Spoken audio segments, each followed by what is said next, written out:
Hey y'all, welcome back to the Off the Clock podcast. Welcome back. Jay. What's going on, bro? It's good to see you again. Good to see you too.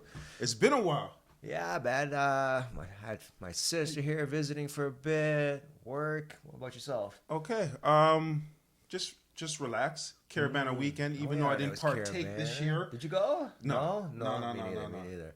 You know, skip the festivities, but yeah, just relax. Okay. A little R&R. Yeah. Okay. Yeah, me work. I had a little bit of a cold, and my sister again was here. Went to see a lot of family. I haven't seen in a minute. That was nice. Actually, it was nice. Okay. Of course, it was got another heat wave. Oh yes, yes. We're You know, burning the up city- right here. I'm burning up. Yeah. But, other than that, everything's good. Okay. It's good to. I'm glad you recovered. Yeah, thank you. Looking a lot better. Come on. Yeah, bad. Didn't knock me out, but pop an Advil here and there, and I was all right.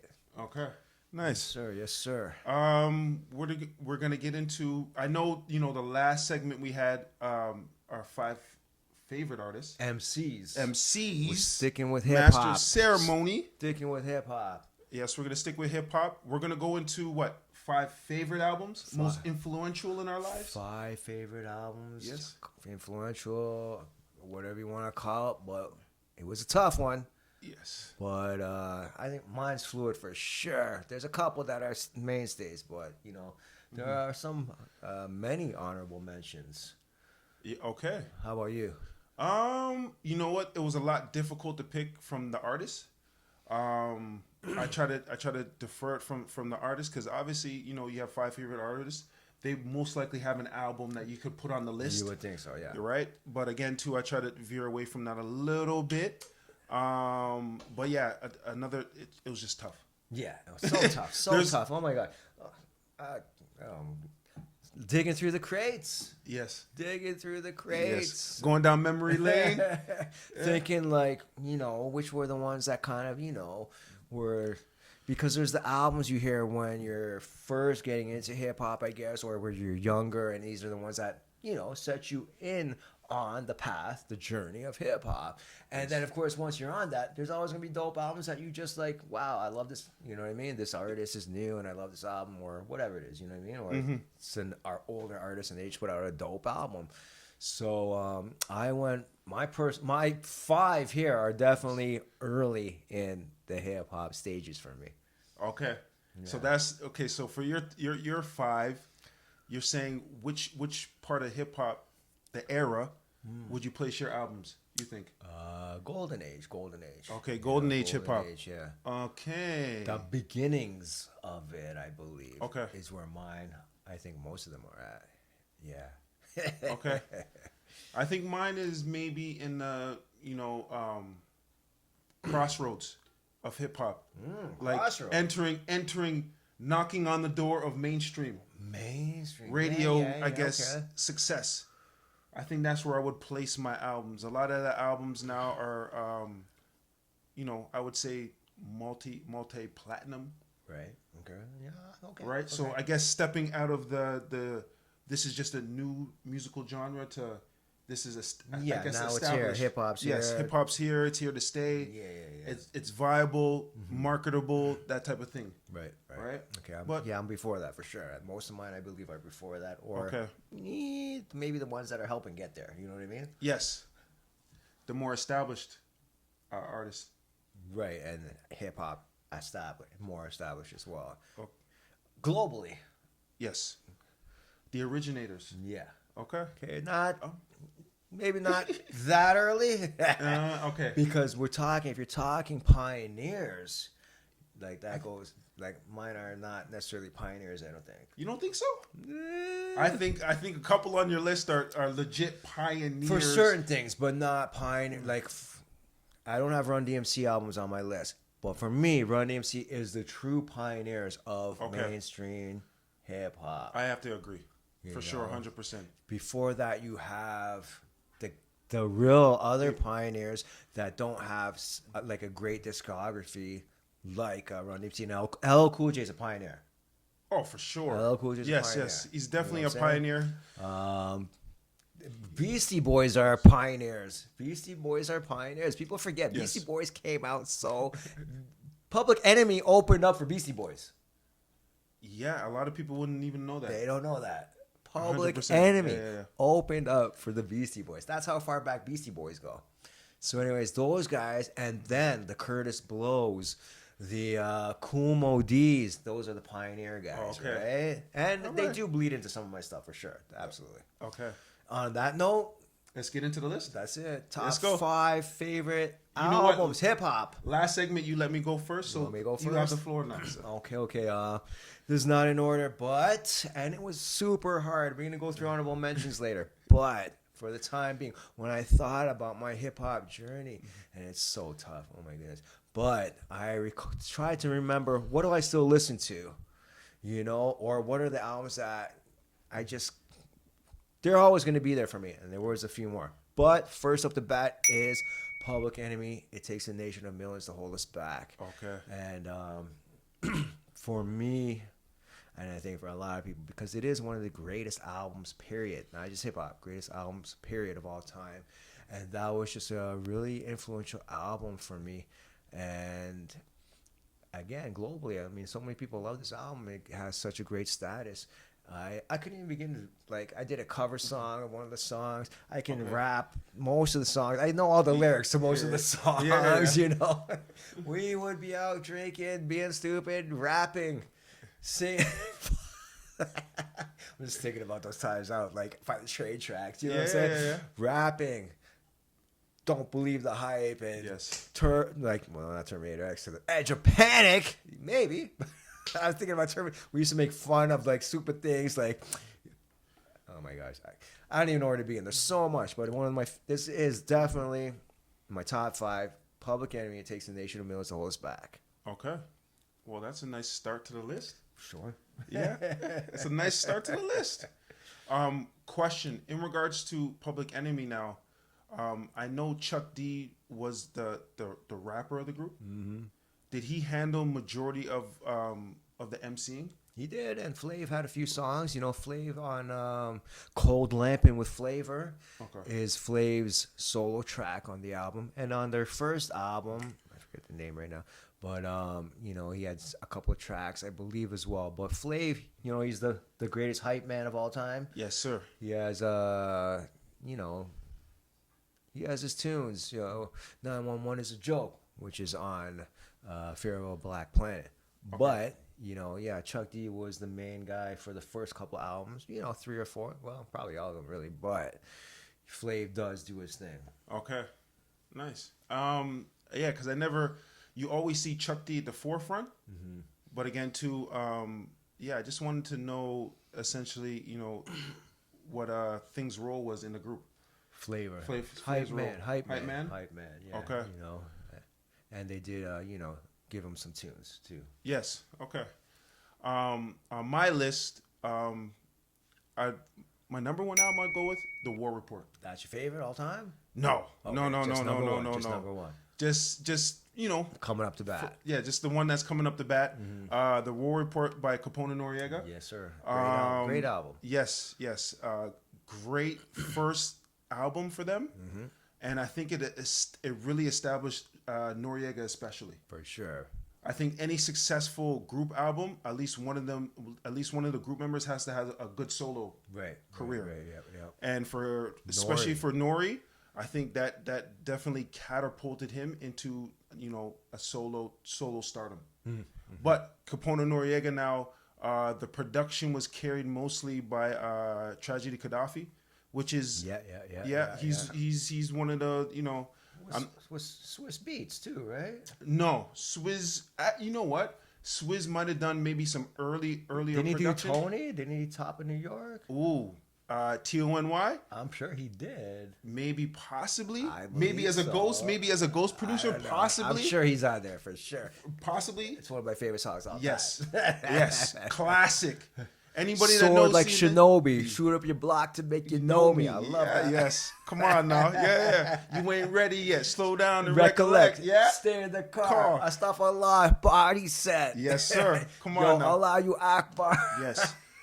And what people don't What are we talking realize, about? and people don't realize, is that the kind of like CNN is different from Mobb Deep, and I think they established that from the War Report, because a lot of people were looking at CNN like, is this the next Mobb Deep coming out of Queensbridge, right? So I think Capone and Noriega definitely did a good job of just establishing themselves as their own entity, and they had LA, which was the comeback to New York by Snoop Dogg and them.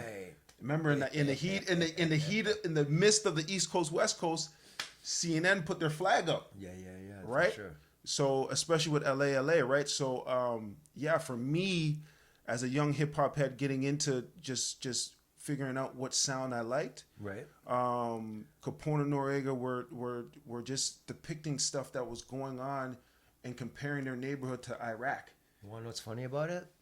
Because Public Enemy on one of the tracks is like, the revolution will not be televised, and they do mention CNN a lot, right? Yes. With some of the lyrics and so forth. So it's funny how that leads into Capone and Noriega and the War Report, of course, right? CNN album. That's it, right? So CNN was very influential in my life. I love Queen's music, period, right? Mm-hmm. So it was just one of those things where it was just a new, fresh sound that was different from Nas. It was different from Mobb Deep, but it was still from New York, still gritty and grimy. Oh, so grimy. So, yeah. So that's why, CNN was definitely, the War Report was definitely an influential album for me, starting off in hip hop. So, yeah. Okay, I remember my CD changer got stolen. It was in there. I was like, no. Damn. People did break into cars and steal CD players. That was a thing. That was a thing, man. Because back then, I had... Well, you had the Alpine or the Panasonic? Kenwood. I had the Kenwood system. Kenwood, yes. Okay. 3,200 watts, you know what I'm saying? Yes. Like 210 JLs in the back. Hey, Shit, okay. They got jacked. You had the sound system pumping. Yeah, man. But that's when I was helping coach the Scarborough Blues, okay. Right? Yeah. Those guys love to get it. When we were going, they was fighting to get in the whip. You know what I'm saying? You're the coach that's playing all the tunes. Yeah, you knew when I was coming around. Shit, coach is gonna allow swearing. Yeah, we're riding with coach. We listen to all the dope tracks. 100%. You know, so CNN album, dude. Yeah, War Report, awesome. Okay. What's next on your list? Next on my list. And we were talking about this because when we have our fave MCs, it makes sense that you'd have one of their albums in there. So I'm going with the Big Daddy Kane. It's a Big Daddy thing. That's one of my favorite albums, Big Daddy Kane. It's a Big Daddy thing. I wore the tape out. I think I still have it, but this is like, high school. Walkmans, teacher said, take that off. Yes, But the Big Daddy Kane, for me, again, it's a Big Daddy thing. I love the album cover. I don't know if you recall the album cover. No. Again, it goes back to Kane just being so smooth. He's that cool dude. I think he's in a hot tub. He's got three girls. Okay, He just looks so cool, you know what I mean? The Mac Daddy look. Yeah. Smooth. Pimp Daddy. So many tracks on that album that I love. Geez, where do I start with that? And the Kane had the smooth flow. He was just, he was so cool to me. Kane was so cool to me. It was just one of those things, that guy's so cool, Yeah. And then the rhyme style was great. Oh, one of my favorites. It's tough to pick a favorite song on there, but I probably might go with Young, Gifted, and Black. Okay. So No Half Stepping is not on. No, that's on the first album. Okay. Yeah, Long Live the Cane. That was on Long Live the Cane, but Smooth Operator's on it. Okay. Oh my goodness. Again, Young, Gifted, and Black. He did a song for this for the movie Lean on Me. Morgan Freeman. Yeah. He did. So he did the title theme song for it. That's on there. It's a great album. It's funny because back in those days, I don't know if it's funny or not, but a lot of hip hop guys did hip house tracks, Oh, okay. house music related beats with them Okay. rapping and so So a forth, lot of right? rappers back in those days now did house mixes. Yes, they did Okay. a house mix, and there's a house mix. I forget what song it is right now. Oh my goodness, it's so long ago. Listen, the albums I'm calling up right now, except for, well, I'm gonna talk about it later. One of the albums on my list, I'm basically basing this on mostly what I recall because I have listened to It's a Big Daddy Thing maybe a couple months ago, but I haven't really listened to a lot of these albums on a regular basis. But when I think about what my faves are, it is how I was influenced back in the day. And this is one of those ones because it really is an influential album for me. And I wore it out and I just loved the Big Daddy Kane. And it was hip hop to me, you know what I'm saying? Yeah. Again, you know, I think this is where you're really getting into the production and MCing being a big thing. As prior to this, it's it's cool. It's like it's such the early stages of hip hop, right before this scene, I think. Yes. What I like about Big Daddy Kane is now he made it cool to dance in the videos. Cool. Dance in the videos, dance on stage, dance at the concerts. You know, Yeah, because dancing and b-boying and all kind of stuff, that's huge in the hip hop culture. it's one of the 5 elements. Yes, right. So me watching Big Daddy Kane now, like smooth delivery, he had stage presence, but it's the fact that he made dancing cool. Like I remember the house parties back in those days. Now you know what I mean. Like if you wanted to hear, I guess the new track or whatever, the new song, you're gonna most likely hear it at a jam or a house party. Right. So I don't know. Big Daddy Kane for me personally, he just like he made dancing cool. Yeah. He was. Right? It was He brought a big that element thing in back there. then. It was a big thing. You know, he wasn't the only one, but he had his dancers. They had the routines going down. He always dressed suave. You know what I'm saying? Yes, like sir. He looked smooth. He had the high top fade, and He always represented the culture. yeah, 1,000%. absolutely. You know. Well, that's Okay. my second pick. It's a Big Daddy thing. How about Hey, your second pick? Okay, my second pick, I'm going to go with Wu-Tang Forever. Wu-Tang The Forever. double. Yes, sir. The double album, the classic. Yes, sir. You know, man, Wu-Tang's for the children, man. Wu-Tang's for the children, man. So clearly, you were listening to Wu-Tang before this album came out. Yes. So I was listening to Wu-Tang, obviously, Mystery or Shadowboxing, their first album, but I felt like everything after that first initial album kind of set up Wu-Tang and Wu-Tang Forever. Right. Okay. Because Right, they had so- some solo albums out before this That's came. it. So why this one over perhaps those earlier solo albums and the first album? I think they peaked. Okay, I think okay. Wu-Tang Forever is kind of meshing now all of their personalities. Okay. And I think RZA really, really stepped it up production-wise. Okay. From the first album to the second album, Wu-Tang Forever, like, man, like the amount of lessons that I got from that album is just ridiculous. And I just think that the singles that they came out with, right, were really like hitting, were really popular. Do you have any during that time. favorite tracks on the album? Any standouts or a favorite? I like the projects. Okay. The projects. Yeah. Definitely. Yeah, I like the projects. What's the single? I want to say the single. Triumph? Yeah, Triumph. Triumph. Huge. Come on.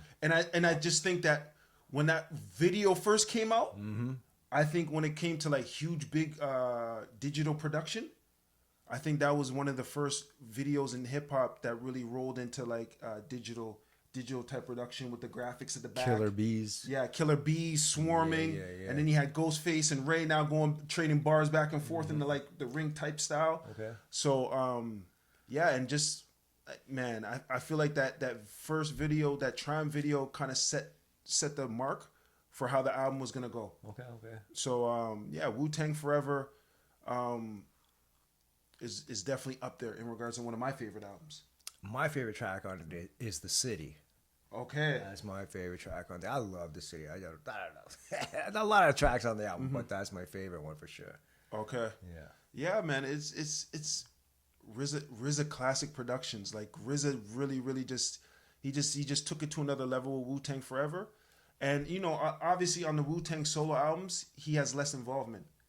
Right? Yeah. Those artists are now, they're not necessarily working exclusively with RZA. Okay. Right? Okay. So I think now to get back to just RZA production, you know, Wu-Tang Forever is definitely everything into it. Yeah. Okay. For sure. Absolutely. Well, yeah. Come on, 97. I think that was 97. Yeah, 97. Yeah, 97, 98 ish. 97. Yeah, somewhere around there. But yeah. Awesome album. That was another one I lost in my CD changer. Okay. One of the it was one of the CDs anyways. Yeah. So third one for me. It is third one, right? Yes. Yeah. Third one for me. And I actually listened to this the other day. I can't remember who or why, but you know, I'm in the gym and I put on some albums sometimes. Okay. De La Soul is Dead. Okay. De La Soul is Dead. I just love this All right. album so much. This album to me is like, it takes me back. It reminds me of going to see family in New York, summers in New York, hanging out with the homies here, you know. Okay. And it's such a great album with production. And none of those guys, I think, would ever be like on somebody's top 25 rappers list. But No. together, De La Soul, no. but together, the flow and the rhyme play with each other and so forth, I think, you know, they have a great chemistry, and that makes up for, you know, maybe somebody not being some blistering, amazing rapper. You know what I mean? Yes. The chemistry. And Prince Paul did a lot of the production, and they got a lot of skits on there. It's funny, you know, and these guys are like De La Soul, they're not political per se. They're just guys, everyday interaction raps. You know what I mean? Like BK's in the Biddy's in the BK Lounge, you know, which is the girls working at Burger King. Okay. So are these guys, I don't want to say backpack hip hop, but cipher type music. Like when I need the just hip hop. Yeah, it's like beats and rhymes. Yeah, it's just beats and rhymes. They rhyme about getting dissed by Arsenio Hall, but the crowd keeps cheering. You know what I mean? That kind of stuff. Guys, stuff like, you know, people sending them demo tapes, and they're like, you know, we got to do our own thing. You know what I mean? We don't have time for all your this. You know? How can we put somebody else on now when we're trying to get our stuff, right? Like, and that was their second album. So the first album blew up, though. The first album blew up. If you don't know, 3 Feet High and Rising, their first album blew up. Okay, classic. Go back, check that album out. And on De La Soul's Dead, they make a mention of like, Tommy Boy wants another 3 Feet High and Rising. Like, they're feeling the pressure of it. Yeah. They're feeling the pressure. Yes. You know what I'm saying? Because it was so big. And now we got to follow that up. And they did, because you can take your pick with either album. For me, De La Soul's Dead is, again, it's in my top 5. So I think it's better than 3 Feet High and Rising. But it's a fantastic album. And again, it takes me back. I was young, you know. It was fun. We were hanging out, you know, and you just Saturdays, roller skating jam named Saturday. Me and my boy Ed. It didn't matter what day it was. When we put that on, it was Saturday. Yes. Okay. And we were having beers, you know what I mean? Okay. Yeah. Smoking a few things. And we put it on Saturdays, and it was Saturday. Could have been Thursday, whatever. Okay. Hey, y'all, do us a favor. We appreciate each and every one of you guys for tuning into the Off the Clock podcast. But you know what? Hit the subscribe button, like, and share the content with your peoples. You know? Pound that button.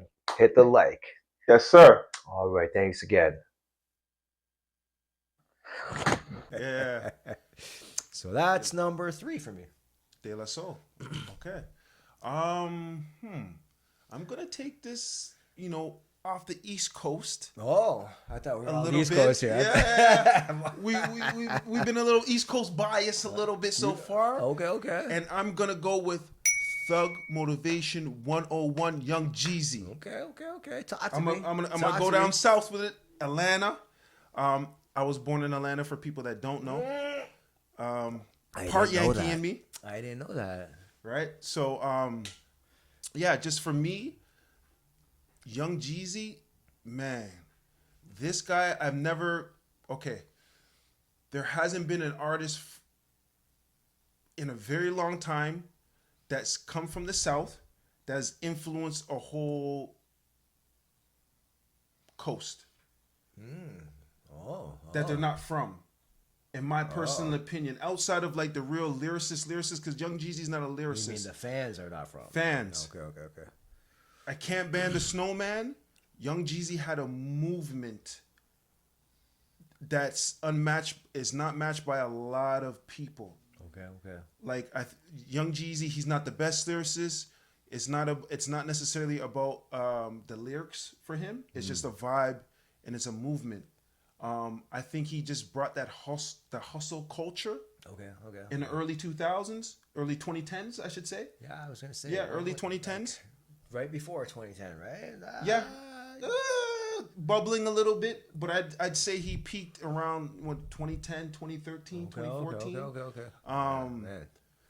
Thug Motivation. I just remember being my first year in college, transferring to a new school. I transferred from Lamar University to Canisius University now. Okay. And, DMX was now the flagship artist at Def Jam. Right. Okay. Def Jam just signed Young Jeezy. And I remember DMX now on 106 in Park talking about, who's Young Jeezy? You're talking about Young Cheesy? Oh. And DMX dissed him. And DMX was one of my favorite artists at the time. Like, who's this Young Jeezy cat? Like, Young Cheesy. My boy Leon from Ohio. He walked into my dorm and goes, "Yo, have you listened to this Young Jeezy album?" I'm like, "What are you talking about? I just seen DMX on TV talking about Young Cheesy and dissing him." Right. And Leon goes, "No, brother. You have to listen to this guy and what he's talking about." So he popped it in the deck, and I was hooked ever since. Like, I was a fan ever since. Okay. Like, it's just motivational music. Obviously, he has a hustler's background, and for somebody that wasn't hustling, what he was hustling, it was just motivation for me. Okay. Listening to his music, and it depends on what you take from the music. And what I took from the music is it doesn't matter what you set your mind to. You can do whatever you want. Okay. That's the sort of thing he was preaching. That's the type of things he was preaching. Like Thug Motivation 101. Like, I just felt like every record fit exactly his profile and what he was talking about. And from Sky's the Limit to he had Trap Star, and he has a remix now with Jay-Z on one of the records. I just think that his movement was bigger than him as a person. Really? Okay. And I put him on the same. I put him on the same kind of tier as like a Tupac. Wow, that's man. great. I'm not, and it's not a lyrics thing. Yeah, I get that. Yeah, it's not a lyrics thing whatsoever. It's just his motive. It's the motivation. It's the message of the music. You're wearing the Pac shirt. And I'm wearing the Pac shirt, right? You know what I mean? So yeah, just Thug Motivation 101. I continuously, if I need that boost of energy, not necessarily in the gym, but just mental energy to inspire me, to motivate me, I'll pop in Thug Motivation 101. I'm gonna have to pop it in at the gym tomorrow. Yeah, man.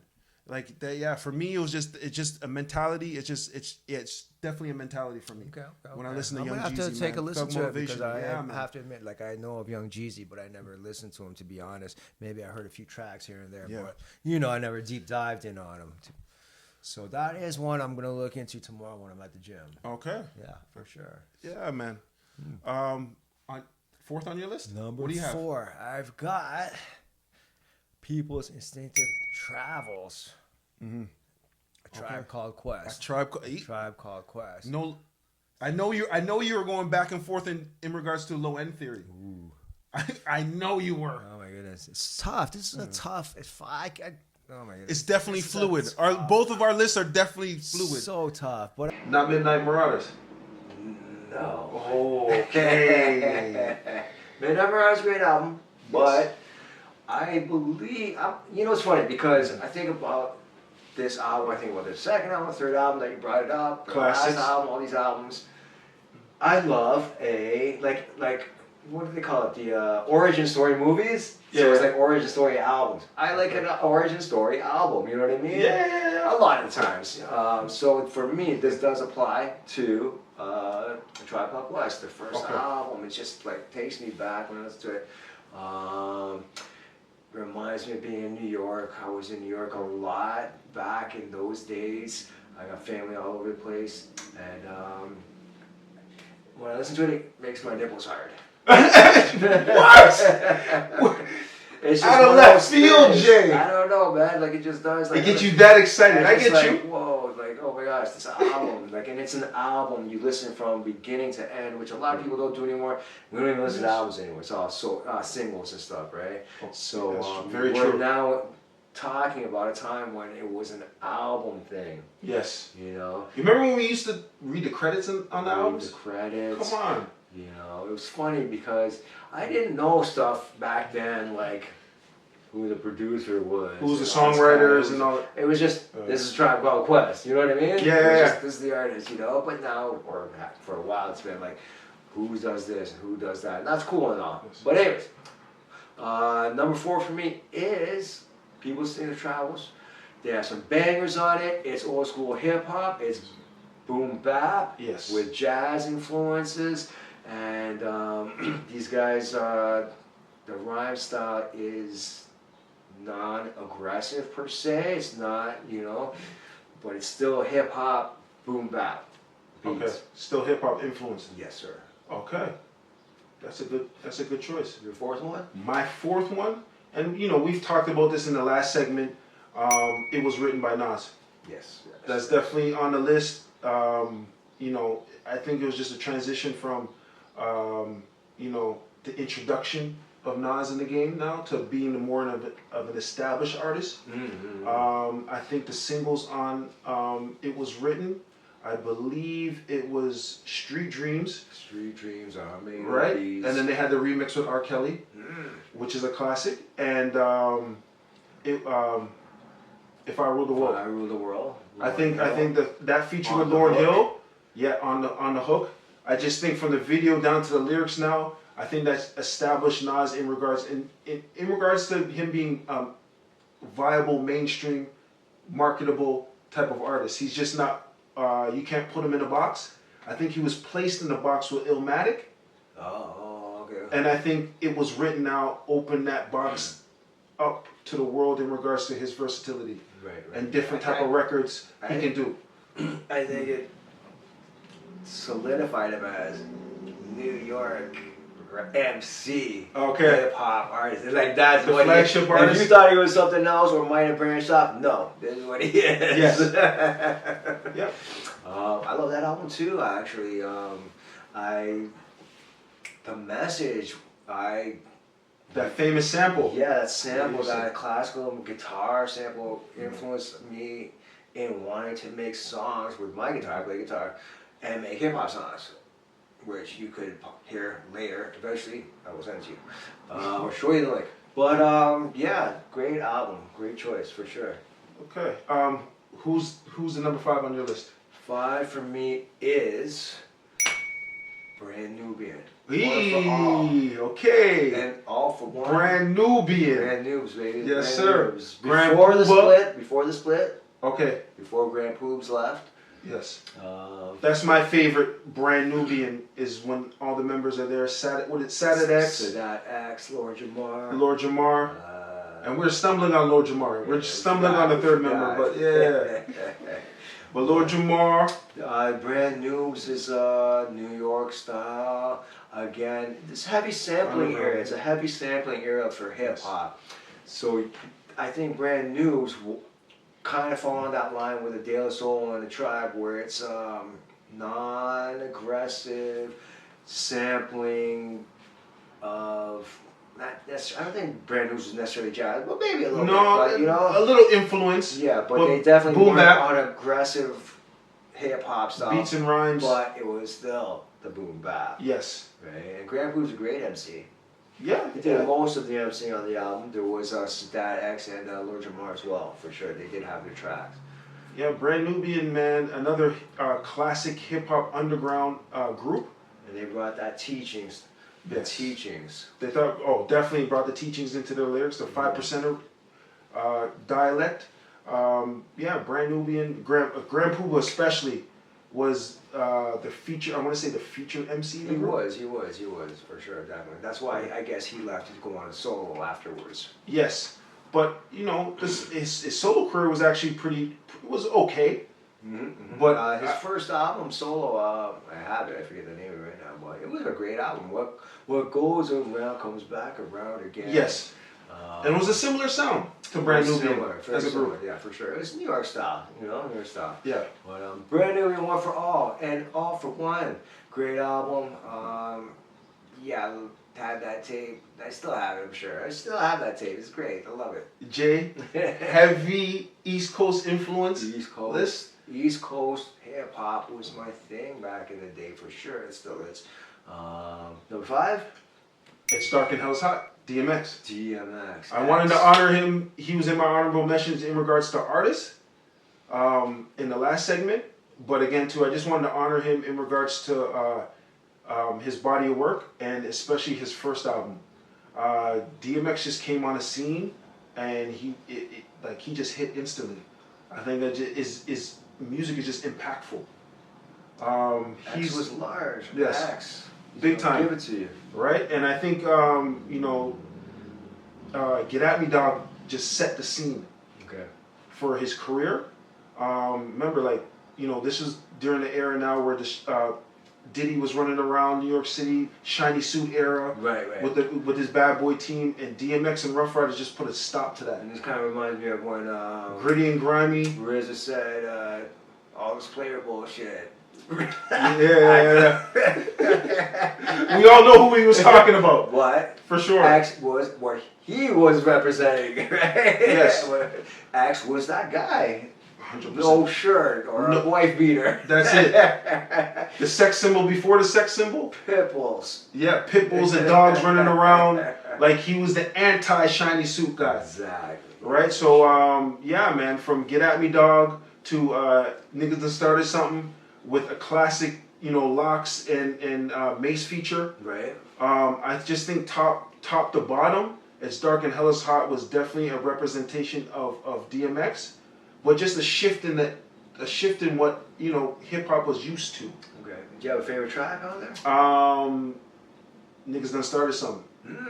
I think when you talk about flawless bars from everybody on the song, I think everybody on the song had a perfect 16, and I think DMX, the top 5 lyrics of DMX's career, I think was definitely shown on that song. And he's such a unique sound. His voice, his rap style is so unique. Who do you think is more unique, him or ODB? I think ODB is more unique. Okay. But the fact that DMX made growling, I think it could be a toss up. DMX growling on a record now and making that mainstream. You can't bite that. Oh, not at all. Like no one can bite that. When DMX came on the mic, you knew it was him. Yeah. Right, and I just think he just from every track, every song on the track it fit perfectly. And DMX now he can make the party up records. And then, make you cry with Slippin'. Okay. Like, he takes you on, a whirlwind of emotions. Right. And I think that's great for an artist, and especially DMX. I'd put his first few albums up against anybody's. His discography, especially the first 3, is ridiculous. And I think that's going to be a next segment. That's going to be a next segment. Yeah. Who has the best 3-album run? Yes. Jeez, there's some... yeah. Between tough. Tribe. That's tough. Between Tribe, De La Soul, and Wu-Tang, and DMX, and Dr. Dre, you can put in there too. Diving deep, I think Yeah. we got a lot of stuff we could do here. Yes. Which we're gonna do. Absolutely. Yeah. 2 quick honorable mentions. I'm gonna go with Big Pun, Capital Punishment. Nice, great album. Great album. Great album. Pun is amazing. I love Pun's rap style. Yes. And his yes, voice. Yeah. Yeah, definitely had what? Still not a player. Not a player and still not a player. I want to say that's. I just walk a lot. One is the remix, and I'm not a killer. I think those records now just stand out to me to show like Glamour Life. I love Glamour Life. Glamour Life, yes. Yeah. Lyrically, not a lot of people can see Big Pun. Packing it back in the back of the act. Yes. Packing it back in the back of the act. Yeah. Back of the act. Packing it back in the back. Classic skit. Who's Shit on the industry. I like it at front. who's on your honorable mentions? Honorable mention. Niggas for Life. NWA. Hey, okay. NWA. So you like the second one over the first one? Straight Outta Compton is definitely if we're to drag out a list here, I love them both. I think again, Dre will tell you it's his better production. Okay. It's from the old school kind of into that new golden age production style, and I believe it too because, the old school Straight Outta Compton is kind of bare bones, a beat, a few little samples, and it's kind of like So Dre didn't reach his peak yet. No, not at all. Oh, sure. okay. And it was so great, anyways. Yeah. I think Yella did quite a bit of the production on that too. Oh, and probably with okay. Niggas for Life too. But how about another one for you? West Side Connection. Oh. Ice Cube, Dub C, Mac 10. Right, Yeah. Right. Yep. Okay. I think Cube hit the nose in regards to coming up with a supergroup on the West Coast. Right. And I think now they all have distinct styles. Oh. But collectively, together. oh yeah, it just flowed. Were you a Cube guy in NWA? Yes. Okay. I think Cube was a big mainstay within the group. Okay. He wrote, majority of their lyrics. Listen, Right? when he left, I kind of did diss him, but I was like, no, I'm sticking with NWA. Okay, you're still with the group. I stayed with the group. Majority of people did stay with the group. A lot of people loved Ice Cube. A lot of people did. Yes. And I'm not saying I didn't. I still liked Ice Cube, but I was like, I leaned towards NWA. Yeah, of course. Right? But again, too, yeah, man, Cube is one of my probably the favorite West Coast artist. There's another guy did the whole movie thing, all that kind of stuff. Yes. Right. Anybody else on your honorable mentions? I mean, we could go forever, but last one I'm going to mention is Business as Usual. Hey, EPMD. okay. EPMD. Don't Eric forget, Sermon. I'm Crazy Swift. My name's Eric Sermon. He's Paris Smith. That's Could it. that fool start blasting? Ha ha ha ha. Now who's laughing? Okay. Bars. I'm mad. I love that song. Actually, I'm mad. I think oh my god, it's a tough call here, but I think I'm mad. It might be my favorite EPMD song, which would make sense because it's on my honorable mention the album. So, it's got Gold Digger, Scratch. Oh my god, Scratch on that album is incredible. Listen to this album; it's great. I think as a group now, they just another group now that just cohesively just fit together. Yeah, Eric and Paris Smith, yeah. They come together so well. They had LL's on Rampage, I believe, on Yes. that album. EPMD introduced a lot of artists into the game too, and gave them their first kind of look. Redman's on the album, or very early, if not first. Redman. Yes. Keith Murray. Keith Murray. Yep. I can't remember else, but great album. We could be here all day with honorable mentions, so I think that's what's it for the honorable mentions. Yes. Unless you want to do one more, but I think No, we're good. we're good. Okay. Well, listen. Why don't you guys leave in the comments your favorite 5 hip hop albums? Doesn't have to be in order. Your favorite, and blow up the maybe comment tell us why. section. Yeah, let us know why. Because we're always down to learn some new stuff. Like with Thing, Young Jeezy. I'm gonna listen to that album and see exactly what O was talking about. Hey man, you brought me down memory lane, especially with Brand Nubian. I'm gonna definitely visit some old Brand Nubian. Don't Let It Go to Your Head is one of my favorite Brand Nubian songs. I think that might have been on one of their newerish material. But again, too, what is an album from Brand Nubian I should check out? One for All. One for All. Okay, I believe that's when they were. That's their first album when they're all together. Grandpa didn't leave yet. Okay. You know, some people like the next album, which is without him, and it's got Punks Jump Up. But I believe the first album is their best album. Okay, and I'm definitely gonna check that out. And thank you guys for checking out the pod. Thank you. You know, continuously check us out. Hit us in the comment section. Comment, Like, subscribe, share. share the content with your peoples. Absolutely. And we appreciate you all. Thanks for joining us.